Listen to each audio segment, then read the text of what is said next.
Well, I'll tell you what, if you got yourself a Ford V6 Duratec, you may want to pay attention to this video that I'm about to shoot for you.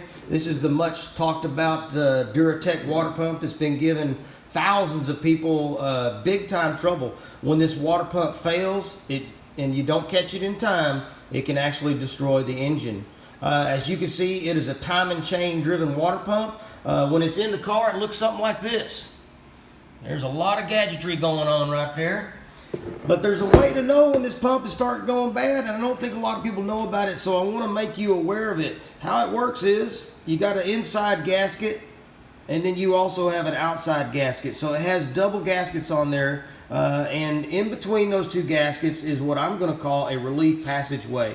So when this inner gasket begins to fail, or more importantly, when the impeller gaskets start to fail on the water pump, or the impeller seals rather, it'll start leaking out of that little hole right there. And when the water pump is bolted up to the engine block, this passageway leads to a passageway in the block which is exposed to the air and is generally above the AC compressor. And that's where you look for the trouble. When you see this white chalky stuff on your compressor, normal people would look at that and not see a problem. I look at that and see dried engine coolant. It usually leaks just a little bit, just enough to get your component wet, but then it dries way before it ever hits the ground. And now in this car's particular case, I'm actually seeing some drippage. This engine right here is definitely in the red zone. This water pump is ready to fail big time. And if it does while he's going down the road, it'll fill the engine right up with coolant and disaster will soon follow.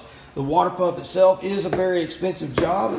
Most of the time it pays well over 14 hours. In addition to the water pump and the timing chain and related components that you're going to want to pay attention to while you're in there. So while it's a major job to do this water pump, it needs to be caught early.